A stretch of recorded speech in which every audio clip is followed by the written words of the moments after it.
Seu microfone, Suelen. O meu tá ok, né? O meu tá sempre fechado, gente. Eu sou campeã em começar a falar com o microfone fechado. Obrigada, Mabel. Então vamos lá, começando de novo, né? Agora com todos ouvindo. Sejam todos muito bem-vindos. Boa tarde. A gente vai começar agora mais uma conversa, né? Mais uma live do Campo à Mesa do Sebrae Paraná.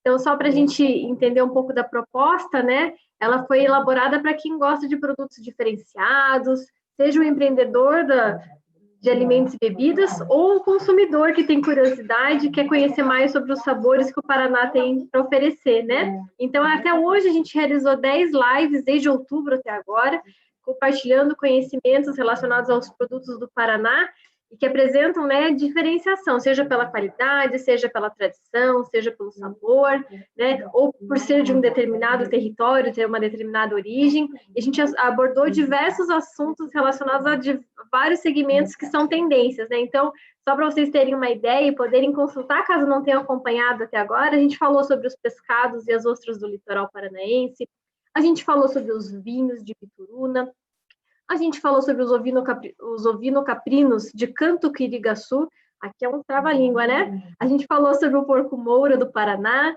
a gente falou sobre os cafés especiais do Norte Pioneiro, fizemos 3 lives sobre a produção de pães de fermentação natural, né? Utilizando farinha do projeto do trigo de origem de Irati, e também tivemos a oportunidade de falar um pouco mais sobre os alimentos funcionais, né? Trouxemos especialistas que falaram sobre as novidades de pesquisa, de tecnologia, de inovação, né, dos interesses do consumidor.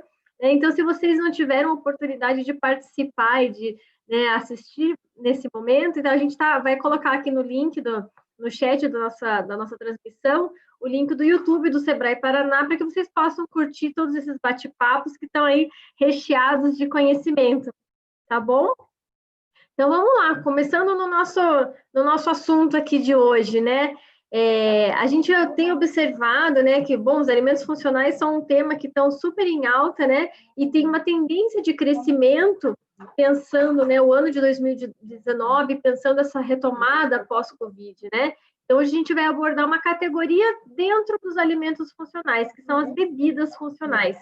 Então, para começar, eu vou apresentar os nossos convidados super especiais de hoje, né? A primeira que eu vou chamar é uma bióloga com mestrado e doutorado em microbiologia agrícola, professora do Departamento de Ciências Básicas e docente permanente do Programa de Pós-Graduação em Ciência e Tecnologia de Alimentos, da Universidade Federal dos Vales do Jequitinhonha e Mucuri. Cíntia Lacerda Ramos. Professora, seja muito bem-vinda. Eu queria que você desse um oizinho aqui para o pessoal. Olá, pessoal. Boa tarde, né? Ou boa noite já para todos. É um prazer muito grande, eu agradeço o convite aqui do Sebrae, né? É um prazer muito grande para mim estar aqui podendo falar um pouquinho sobre as bebidas funcionais, que é um assunto que eu particularmente gosto muito, né? E esse momento difícil, né, que a gente está vivendo agora, apesar disso, a gente está tendo algumas oportunidades, né? E essa é uma delas que eu acho que é muito interessante, essa conversa, esse bate-papo, sair um pouquinho do meu ambiente, né, da universidade, conseguir conversar aqui com o pessoal, eu acho que vai ser bem bacana. Obrigada. Vai ser ótimo, Cíntia. Obrigada por aceitar o nosso convite. E quando a gente estava pensando sobre essa live, né, eu sou da área de biotecnologia, né, então eu tenho um mestrado em biotecnologia agroalimentar. Então, eu acho super importante a gente trazer essa visão da academia, né, trazer essa visão da pesquisa, do desenvolvimento, porque a gente conecta tudo, né? Então, assim, a participação de vocês é muito importante para nós aqui. Muito obrigada. A gente também está contando hoje aqui, pensando agora no lado empresarial, né? A gente trouxe uma super empresária publicitária que vai compartilhar conosco a sua história, que é totalmente vinculada à da Biozen, né? A empresa da qual ela é fundadora e diretora operacional. Cláudia Nadalim Cardoso, seja muito bem-vinda. Dá um oizinho para o pessoal. Você está com o microfone fechado. Pronto, foi, né?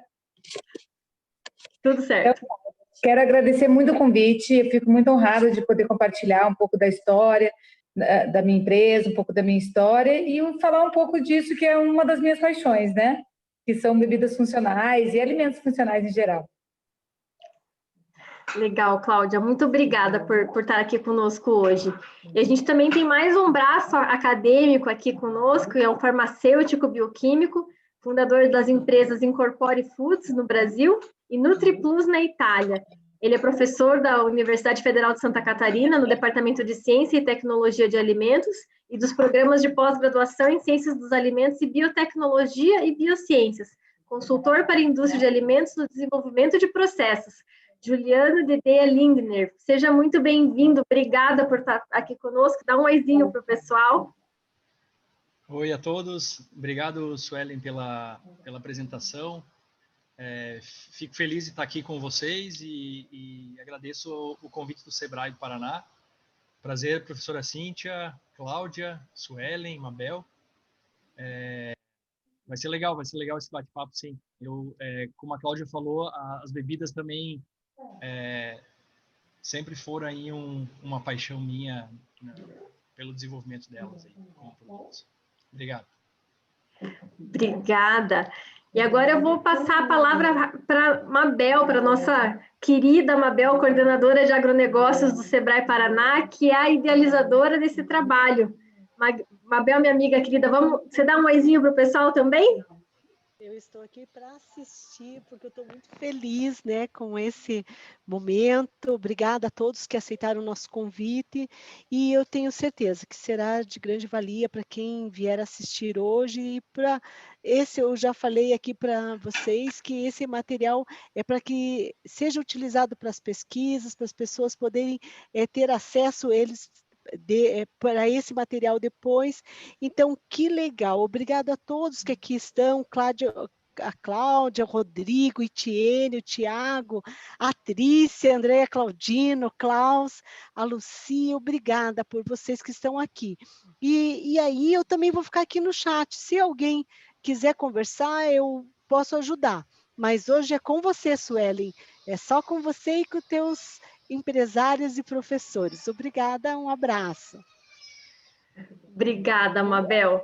Eu queria te agradecer, porque se não fosse pela tua iniciativa, pela tua energia, a gente não estava aqui conversando hoje. Então, obrigada por tudo. Então, vamos lá, pessoal, vamos começar, de fato, a nossa conversa, né? Então, esse é um bate-papo, a gente vai poder fazer perguntas, vamos poder fazer observações, então, não é para ser nada formal, tá? E o pessoal que estiver assistindo e também quiser interagir pelo chat, por favor, fiquem à vontade, que aqui é uma conversa, né? Então, vamos começar. Cíntia, vou te fazer uma pergunta, aí você faz as suas considerações, tá? Considerando o nicho, né, de bebidas funcionais, a gente tem produtos que são à base de prebióticos, produtos à base de cafeína, de frutas, de vegetais, de leite, além daqueles produtos que são específicos para quem pratica atividades físicas, né? A gente tem um universo enorme de possibilidades e benefícios, né? Então, pensando no entendimento do consumidor, quais são as classes desses produtos? O que são essas bebidas funcionais? Quais são os segmentos que você vê, né? E uma provocaçãozinha, é mito ou é verdade que essas bebidas naturais são as melhores que as industrializadas? Bom, na verdade, né, as bebidas funcionais são aquelas, né, que elas vão trazer, além dos nutrientes, né, naturais, algum benefício aí para a saúde. E aí a gente já tem inúmeras bebidas mesmo relacionadas com alegações funcionais, né? A gente já tem aí disponível. Acho que as principais linhas aí a gente pode destacar as bebidas energéticas, né? Que são muito utilizadas aí pelos esportistas, né? Principalmente, que são aquelas bebidas que têm cafeína, extratos vegetais, né? Por exemplo, guaraná, mate.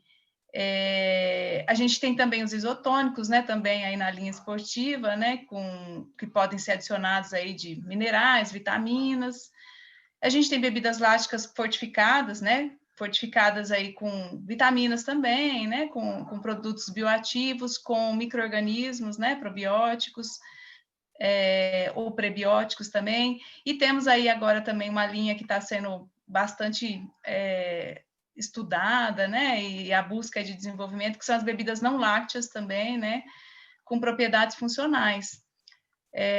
Então, assim, a minha linha, né, mais meus estudos maiores são relacionados aos probióticos, né? Eu busco mais probióticos ou componentes, que a minha formação é microbiologia. Então, são os probióticos ou os micro-organismos produtores de compostos bioativos, né? E principalmente nessa linha dos não láticos. Então, por isso que eu estou puxando até um pouquinho como destaque, né? Porque é algo que está... assim, o consumidor está cada vez mais exigente, né?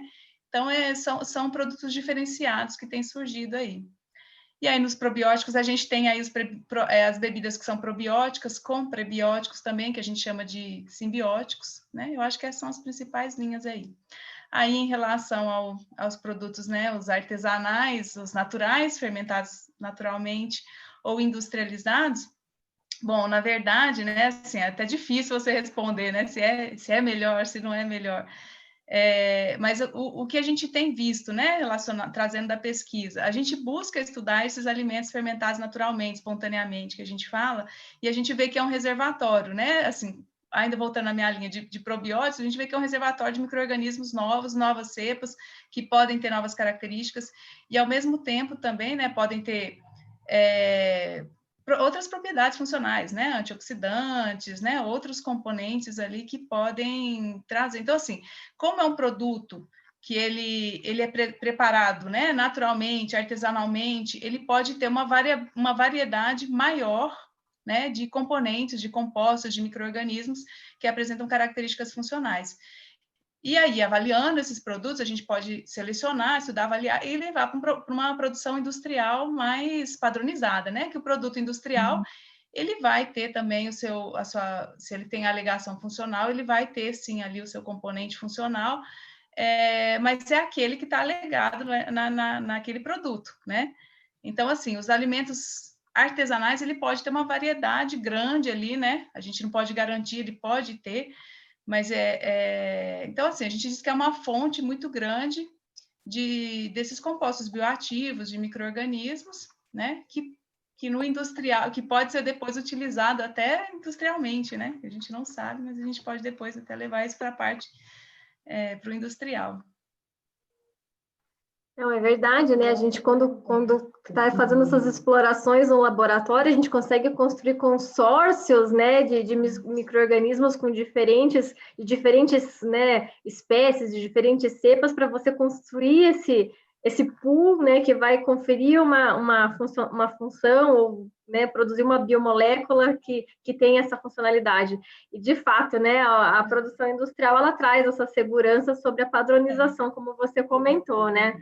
Isso é... né? Então, assim, ela é o padrão, ele tem que manter um padrão para poder vender sempre, né, aquele produto. Não dá, né, para você comprar um dia o negócio tá azedo, outro dia o negócio tá doce, mas é interessante. Mas tudo tem o seu lado positivo e o seu lado, né, ao passo em que você controla mais, né, na industrialização, você pode até perder algumas... Exatamente. É isso mesmo.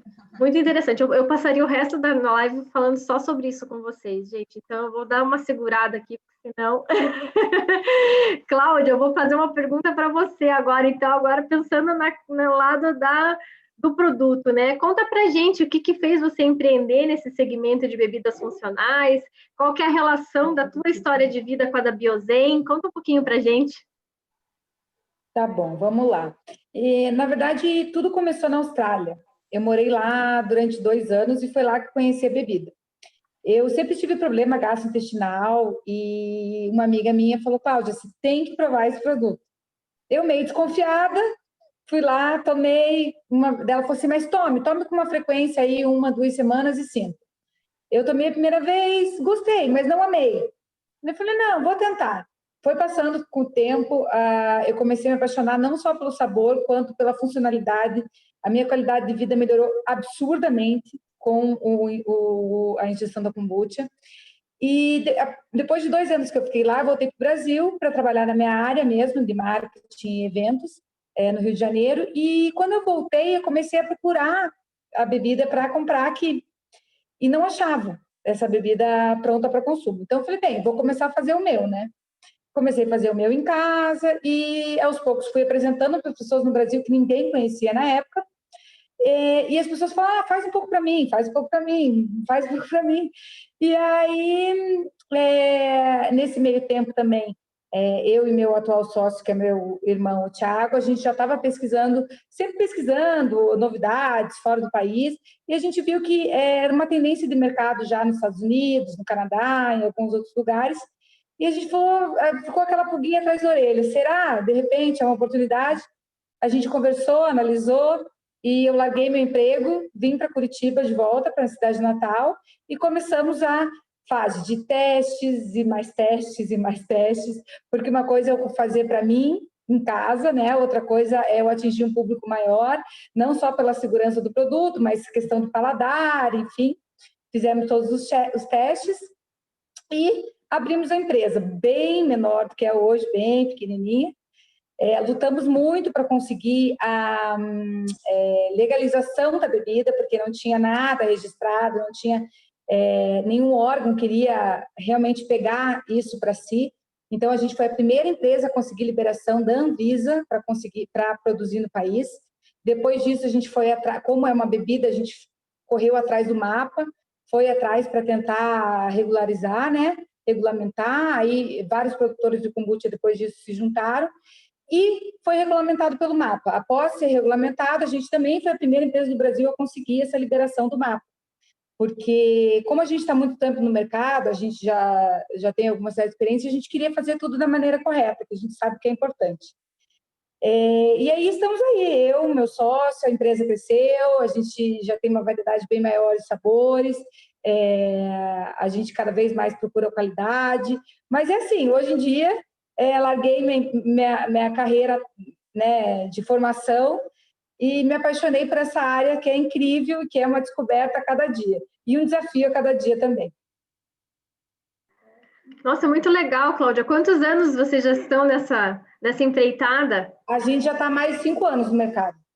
Legal. E a gente tem percebido, né, de fato, um crescimento recente, né, no interesse por esses tipos de bebidas, né? A gente eu, por exemplo, no programa de mestrado em que eu estava inserida, a gente via que tinha algumas linhas de pesquisa para bebidas fermentadas, e a gente tinha pesquisadores trabalhando com kombucha, com kefir, mas é recente, né?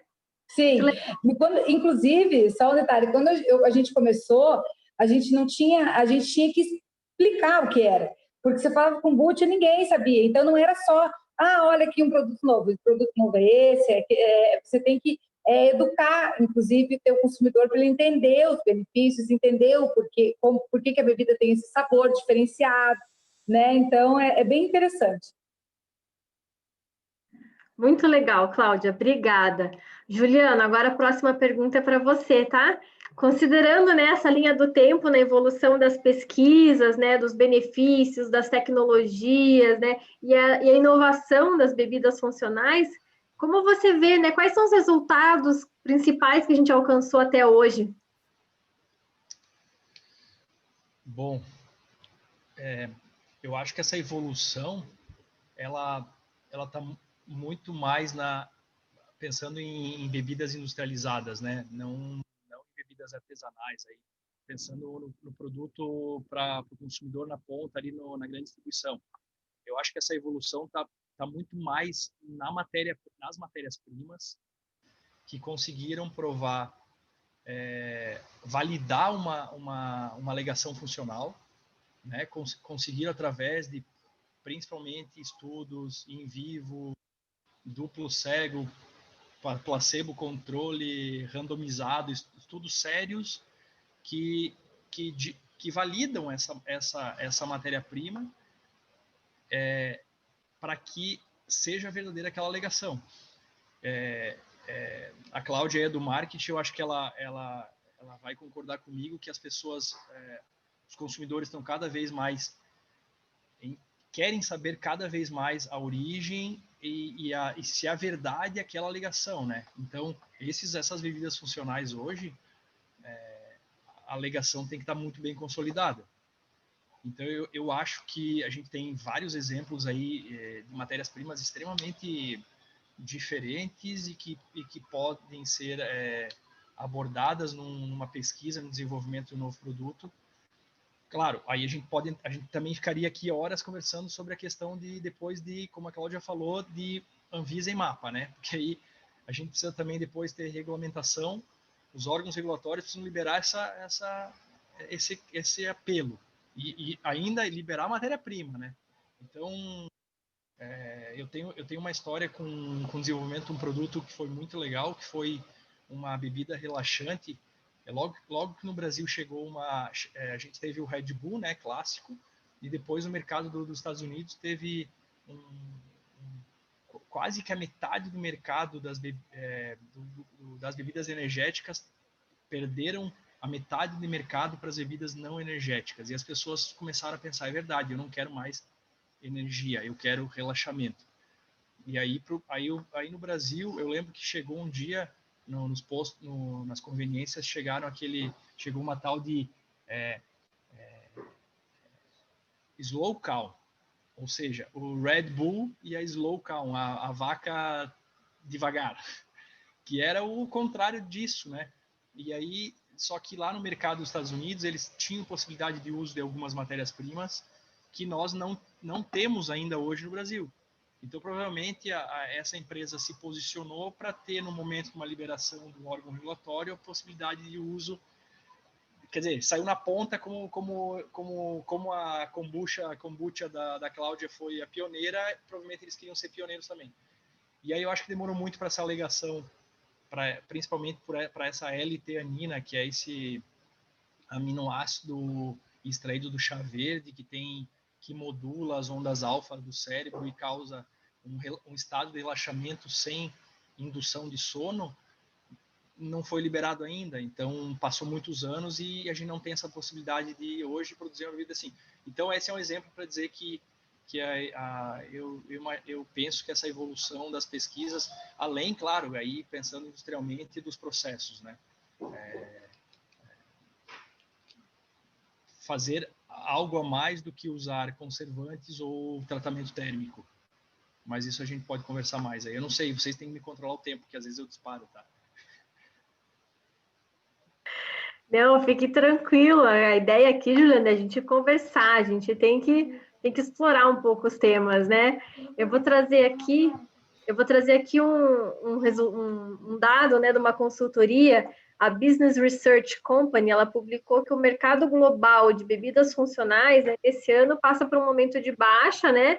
Deve ter uma leve recuada agora em 2020, mas uma queda de pouco mais de 2% frente aos resultados do ano passado, né?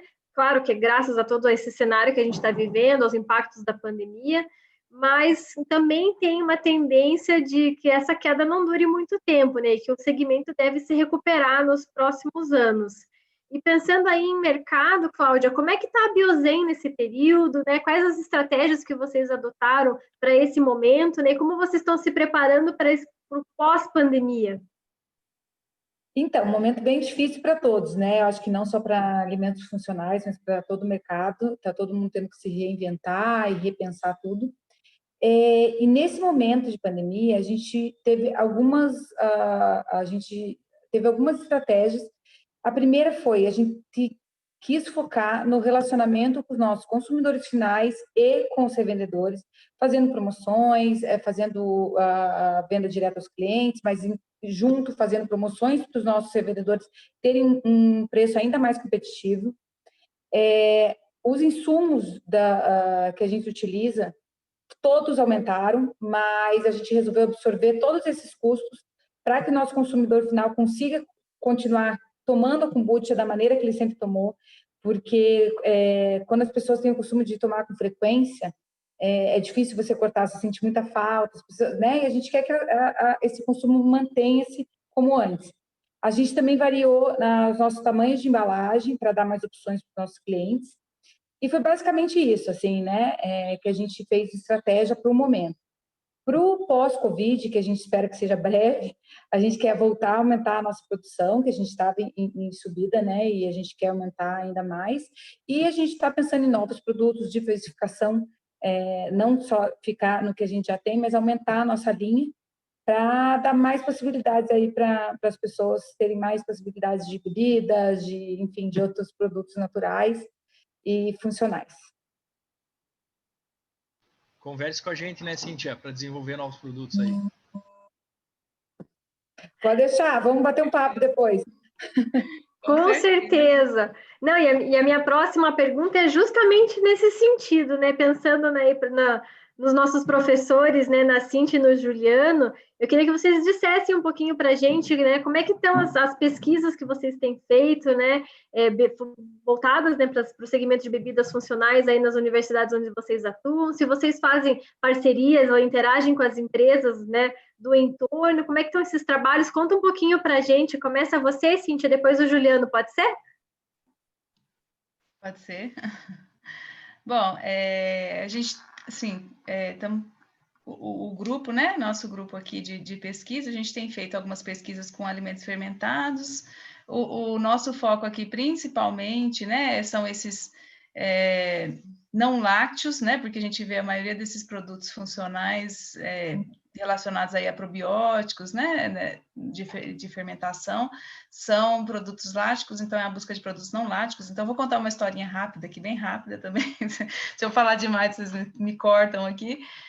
Eu comecei trabalhando, na verdade, com os alimentos... A Cláudia começou a falar do kombucha, aí eu lembrei, né, disso. Eu comecei trabalhando meu mestrado com alimentos fermentados indígenas, que são também esses alimentos bem diferentes, né, fermentados espontaneamente. E aí o início era, a princípio, conhecer esses alimentos, conhecer a microbiologia, né, os micro-organismos que fazem parte, e depois disso foi evoluindo, né, e aí a gente foi estudando mais a função desses micro-organismos, tal, e aí buscando agora a relação dos probióticos nessas bebidas. Então, assim, baseado no kombucha, né, que é uma bebida que não é muito conhecida, não era muito conhecida aqui no Brasil, né? E agora está muito conhecida, né? Todo mundo assim com esse apelo funcional, né? Então todo mundo já conhece, né? Eu fico pensando se isso talvez, né? Eu acho às vezes um pouco difícil, porque essas bebidas indígenas são bem diferentes, mas isso talvez poderia tornar um produto também, né? Então, aí a gente começou a estudar aí no meu doutorado e depois pós-doutorado, e aí virou a linha de pesquisa, né, agora do meu grupo, desenvolver novos produtos à base de cereais, né, ou de substratos amiláceos, né, que sejam fermentados, com adição de micro-organismos probióticos, com prebióticos, e aí vai, né? Então, buscando aí desenvolvimento de novos produtos, é mais nessa linha, né? Legal, Cíntia. A gente já teve uma pergunta aqui no chat falando para você falar um pouquinho mais sobre os alimentos indígenas. A gente daí no final a gente tira uns minutinhos para você falar um pouquinho mais, pode ser? Ok, pode ser. Então tá bom. Juliano, e você, me conta, o que você tem pesquisado? Como é que está o trabalho aí na universidade com relação às bebidas funcionais? Eu tive uma empresa de suplementos alimentares e então a gente chegou a produzir um suplemento proteico que na época a gente acha que não era janela de mercado, estava muito à frente da janela de mercado, as pessoas não conheciam ainda muito bem o que era whey em pó, e a gente já tinha uma bebida límpida, com 17 gramas de proteína numa garrafinha de 300 ml. Então era uma coisa assim, meio que para frente no seu tempo. E aí, claro, N problemas que a Cláudia conhece para fazer decolar uma empresa, né? Mas a história começou um pouco com essa empresa e depois dali eu comecei a desenvolver outros produtos para outras empresas. Até anotei alguma coisa aqui enquanto a Cíntia falava. A gente já trabalhou com kombucha também, com smoothies, essa bebida relaxante para uma empresa da Itália, bebida energética. A gente já fez até um projeto com o Sebrae Tech do Paraná, com uma cervejaria com extratos botânicos, a gente testou alguns extratos botânicos em cerveja também. E E isso, então, na forma de consultoria para a indústria, né? Alguns projetos que eu me lembrei com bebidas. O nosso laboratório também tem um histórico de trabalho com alimentos fermentados, principalmente com bactérias ácido-láticas, em diversas matrizes, cárneas. Agora a gente está trabalhando bem forte com pães, fermentação de sourdough. O meu histórico de doutorado é com produtos lácteos, principalmente queijos, maturação de queijos. E então, a gente trabalha bastante com questões relacionadas a processos fermentativos e com biota, com comunicação, com sistemas conservantes relacionados a esses produtos. A gente fez no passado um suco fermentado base água de coco que tinha suco de laranja, água de coco e cenoura, que era mirado para idosos, fermentado com Lactobacillus plantarum. Aí a gente testou sistemas diferentes do térmico para estabilizar essa bebida, CO2 supercrítico, dimetil de carbamato, tivemos bons resultados ali, com processos, né, que são diferentes aí do processo térmico, para melhorar essas questões depois da situação desses componentes na matriz.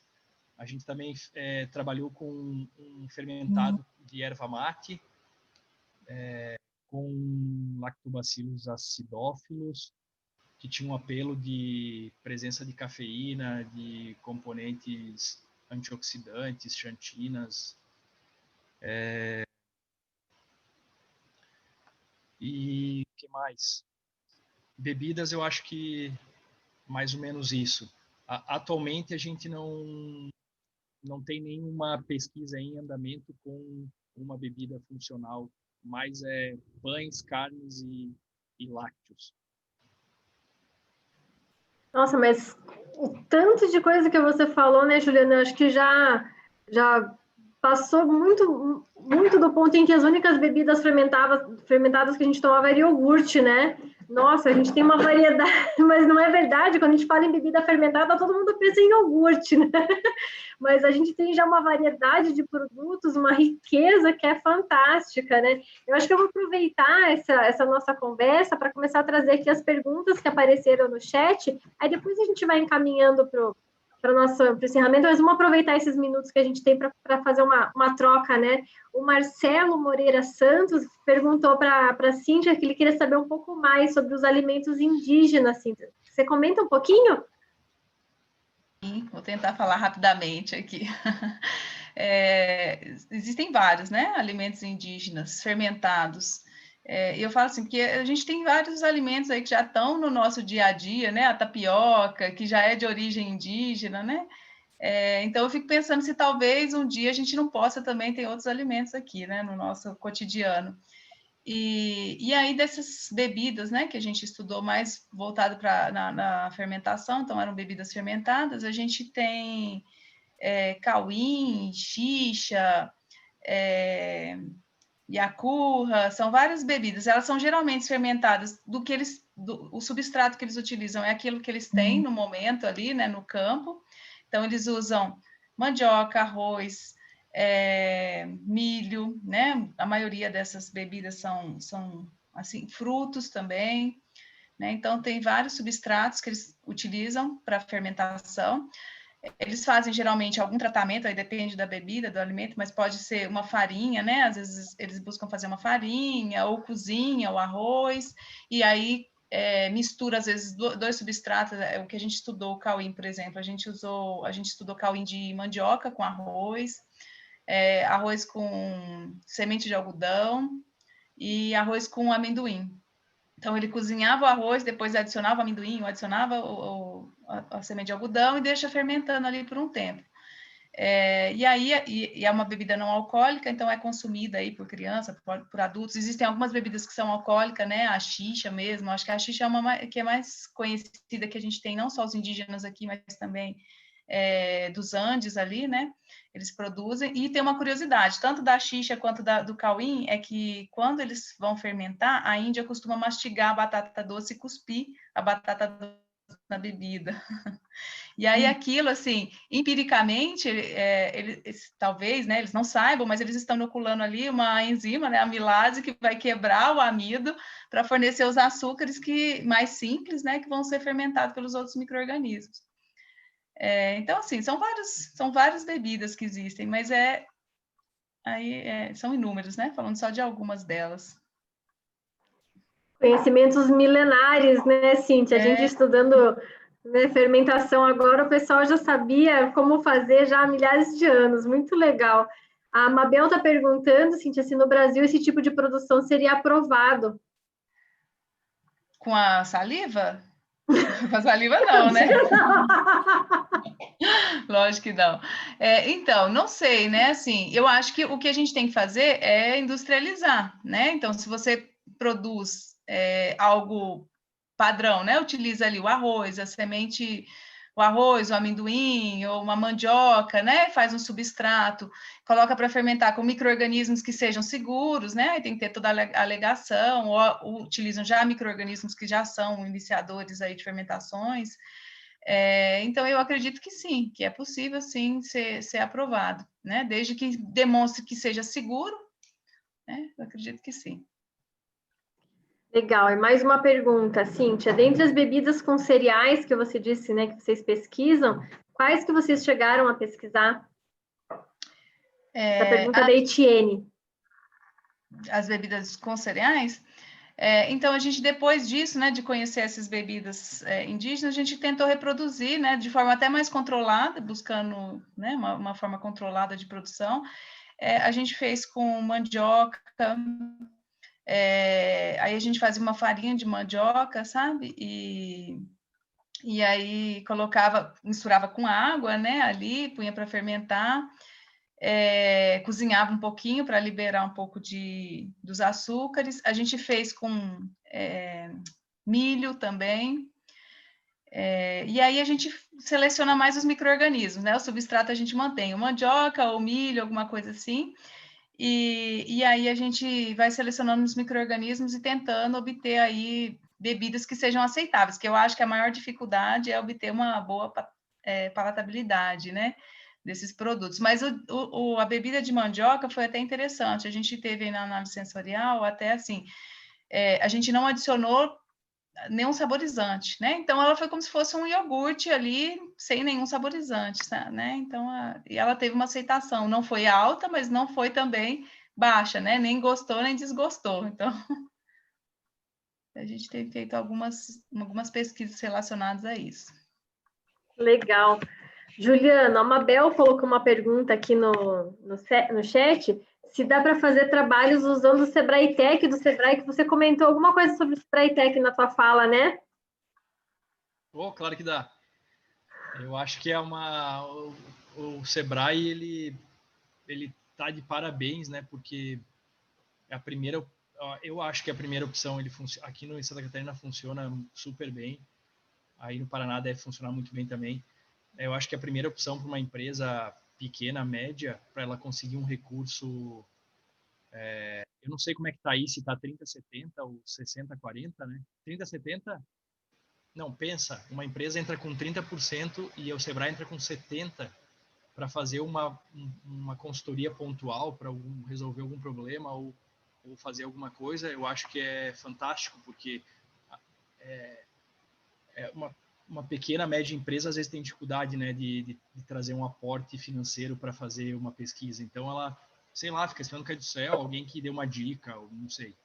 E tem muito consultor que, com muita expertise para responder muita pergunta, às vezes, assim, não fácil, não vou dizer que é fácil, mas às vezes, sei lá, a Cíntia ali, olha a expertise que ela tem com esses processos fermentativos aí, que daqui a pouco pode estar ajudando prestando uma consultoria para uma pequena, média empresa e fácil, né? Então, sempre me dei super bem, eu já tive, eu acho que 3 ou 4 Sebrae Techs, ou 4 ou 5, há muitos anos atrás já foi o primeiro e sempre funcionou muito bem, e as empresas sempre ficaram muito felizes porque 30/70 é muito bom, né? E deixa eu te fazer... Oh, com certeza. Sempre, né? Sempre fechado. Ei, Juliana, deixa eu fazer uma pergunta sobre essas pesquisas que você comentou, né? Você e a Cíntia, né? Vocês comentaram sobre várias pesquisas que vocês realizaram, sobre parcerias, desenvolvimentos. Essas pesquisas, elas ficam à disposição do público? Como é que o pessoal pode ter acesso, né? Quem quiser pesquisar e entender um pouco mais sobre essa produção, como é que faz? Quando com a empresa, não, né? Porque aí a gente tem um contrato de sigilo, então o desenvolvimento, a consultoria é dela, né? Da empresa, mas as outras várias pesquisas na literatura científica. Então, eu acho que no currículo da professora Cíntia pode falar, né? Mas a gente tem o currículo lá numa plataforma que se chama plataforma Lattes, com 2 T's, e lá tem as nossas pesquisas que foram publicadas. Essas são de domínio público, né? Então, lá tem todos esses estudos que a gente fez. Professora Cíntia, quer complementar? Não, é isso mesmo. Às vezes monografias, né, também Isso. podem, nas bibliotecas das universidades, né, pode encontrar também alguma coisa. Trabalhos, né, geralmente em eventos científicos, né, são disponíveis ao público. Sim. Não, e certamente, né, eu acho que essa relação com as empresas, né, para buscar essa parceria no desenvolvimento junto com as universidades é muito importante e necessária, né? A gente carece de iniciativas aqui no nosso país de parcerias, né, de desenvolvimento, né, da pesquisa já ser com foco no problema que o empresário tem para a gente poder resolver essas dores, né? Então, é muito legal a gente trazer esse aspecto da parceria, do empresário conseguir encontrar vocês e conseguir encontrar as informações, porque é assim que a gente fomenta esse desenvolvimento conjunto, né? Eu acho que agora a gente já vai caminhando aqui para os nossos encerramentos, né? Eu acho que, como eu falei no começo, se deixar eu falo o resto da noite com vocês sobre isso. Aqui tem mais uma pergunta que acabou de aparecer aqui no... Vamos lá, antes da gente voltar para... Em relação... Do Marcelo Moreira. Uma pergunta para todos que produzem bebidas. Em relação à água, como ela é vista em relação ao tratamento da água? Passa pelo filtro comum ou tem um tratamento mais específico? Pergunto isso pois os filtros não tiram os metais pesados das águas e o pH fica mais ácido. Existe essa preocupação? Acho que essa também a Cláudia também pode responder, né, Cláudia, pensando já na tua produção. Acho que todos podem contribuir com essa. A gente tem alguns filtros específicos, não um filtro comum, enfim, filtro de carbono, outros filtros para deixar a água mais pura possível. Então, realmente, o filtro tradicional para a produção de bebida comercial não é o suficiente.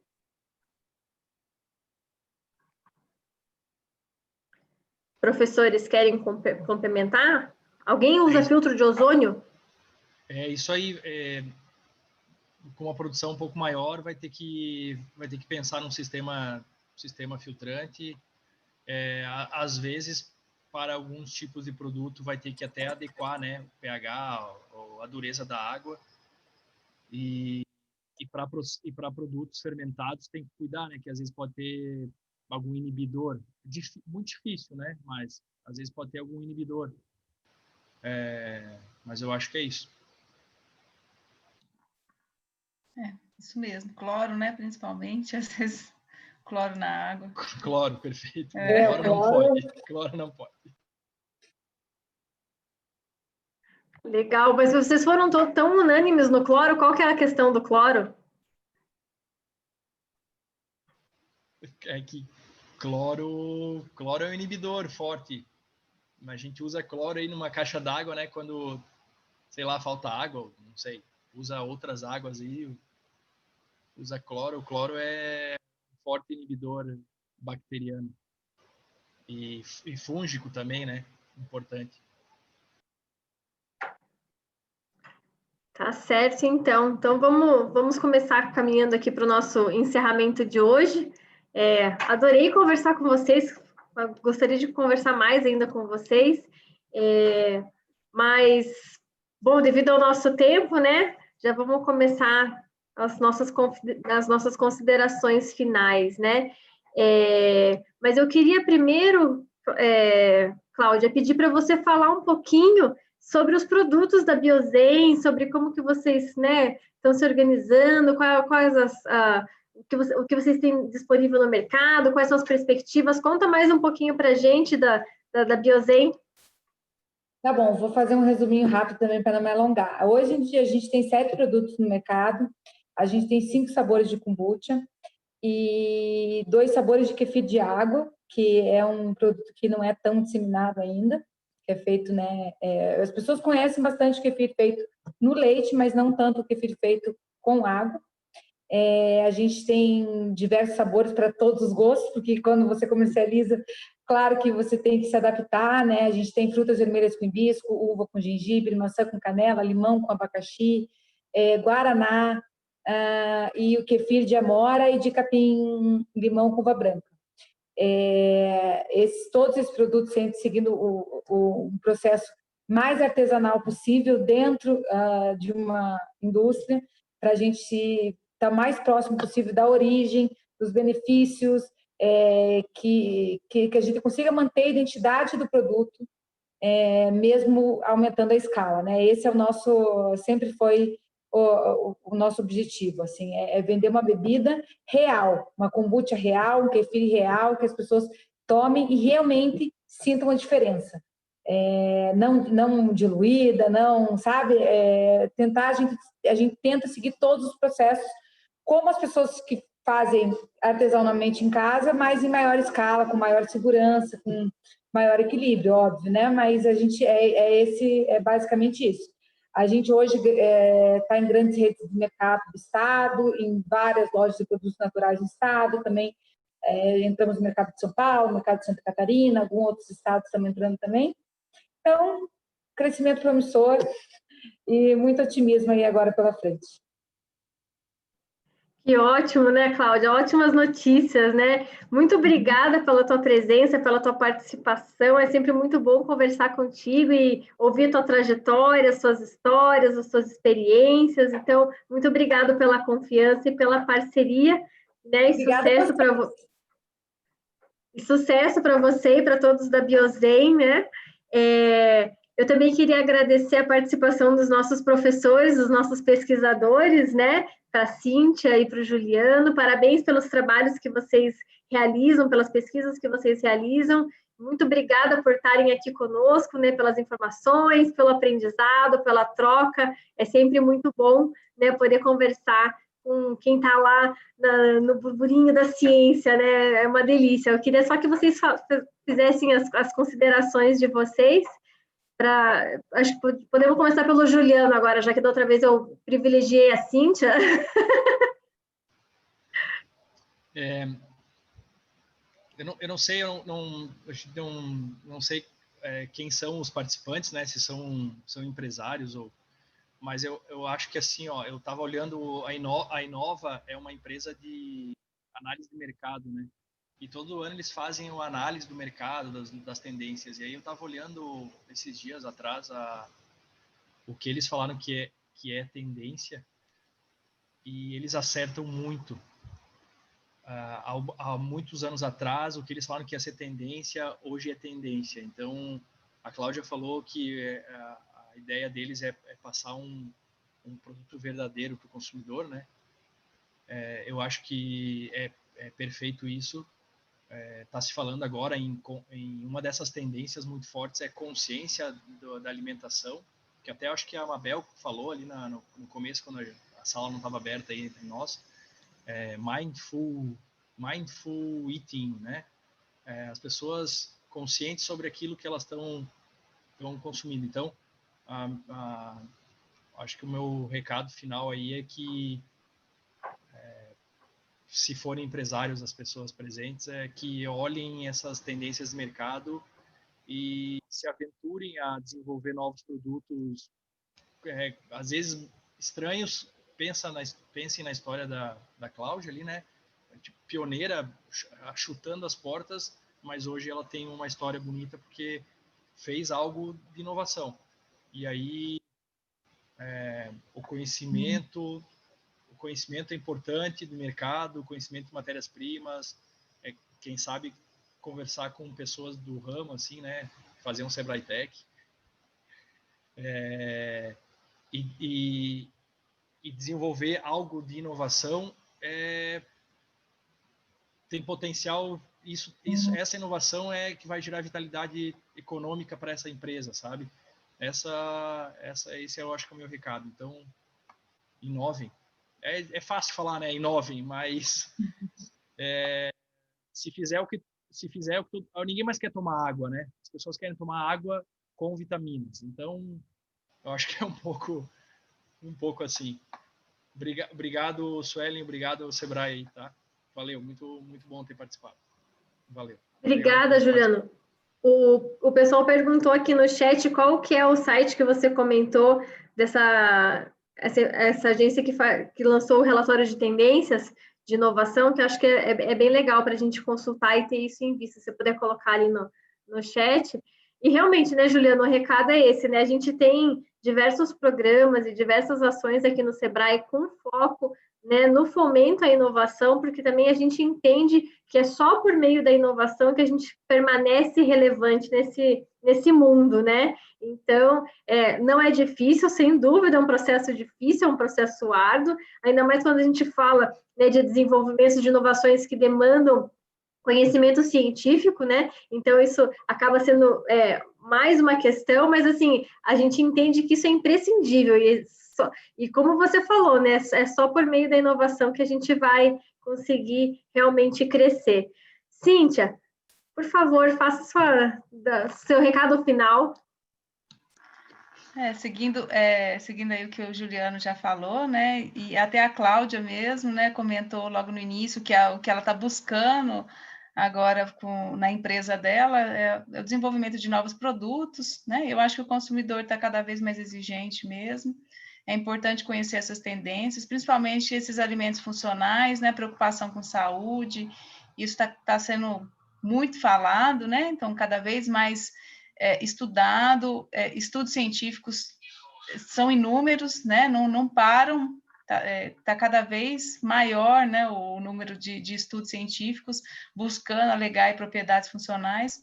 Então, eu acho que é isso mesmo que o Juliano falou, né, buscar aí, alinhar, né, o consumidor, o conhecimento científico e tentar desenvolver aí novos produtos que tenham aí, que aumente esse leque, né, de produto para que o consumidor possa escolher, né, que ele possa escolher aí o que ele se interessa, né? Eu acho que é isso. E nós estamos aí, né? No que puder ajudar, estou à disposição. E agradeço aí muito ao Sebrae, eu acho que é muito importante aí essa live, essa conversa aqui, né? Para até nos aproximar um pouquinho mais, sair um pouquinho do mundo acadêmico, né? E discutir um pouquinho mais fora da universidade. Então, foi bem bacana, viu? Obrigada. Obrigada, Cíntia. Obrigada, Juliano, por estarem conversando aqui conosco. Sem dúvida, essa aproximação ela é importantíssima, né? Às vezes a gente está aqui, enquanto empresário, enquanto empreendedor, né, Cláudia, pensando o que eu vou desenvolver, o que eu vou fazer, como é que eu vou criar, e a gente tem tantos pesquisadores, né, que estão fazendo pesquisas maravilhosas nas universidades, a gente precisa, né, se atentar para isso e se juntar, né, e unir as potencialidades de cada um, os pontos fortes de cada um, para que a gente consiga criar produtos diferenciados para o nosso consumidor, né? Muito obrigada pela participação de todos vocês. Para finalizar aqui, eu queria passar a palavra para a Mabel de novo, para a Mabel dar um tchauzinho para o pessoal. Pode ser, Mabel? Beijo grande, fiquei muito feliz de vê-los, de tê-los aqui conosco, tá? Que vocês tenham um ótimo final de noite, de dia, né? e que vocês possam estar mais conosco futuramente, né? Cláudia, muito obrigada, eu tenho muito orgulho, já escrevi aqui, de tê-la no meio, né, do nosso trabalho, nos projetos que nós tocamos, principalmente por ser pioneira, né, uma mulher jovem, né, que está aí batalhando e fazendo e conquistando, porque, como ela falou, ela iniciou sem ninguém conhecer. E hoje estão vindo outras empresas que estão fazendo o mesmo produto dela, mas que vêm porque ela iniciou. Então, obrigada, né? Eu acho que isso que é inovação, isso que é também abrir, porque eu sei que ela ajuda, ensina muita gente aí também, e ela tem uma empresa que tem o selo Alimentos Paraná. O selo Alimentos Paraná quer dizer que tem qualidade, que tem segurança no alimento e que ela trabalha a gestão da empresa de forma consciente e correta. E ela e o seu irmão, né, que eu tenho também muitos queridos, eles são muito queridos para nós, eu os admiro. Então, muito obrigada por participar conosco, eu desejo sucesso aí à professora Cíntia, ao Juliano, obrigada por também dividir, né, multiplicar o seu conhecimento, porque é isso que nós precisamos. Precisamos da academia perto das nossas empresas, nós precisamos da academia também se envolvendo com o desenvolvimento territorial e principalmente com as empresas, ajudando elas a prosperar. E aí estamos cumprindo o nosso papel. E o Sebrae existe para isso, para levar o conhecimento, para juntar, somar, né, para que vocês possam, como empresários, ter acesso e vocês da academia poder multiplicar o conhecimento para todos nós. Então, um grande abraço, obrigada, Suelen, por estar aqui, gostei muito da sua participação, foi show mesmo, né? Um abraço a todos que estão aqui conosco participando e uma boa noite.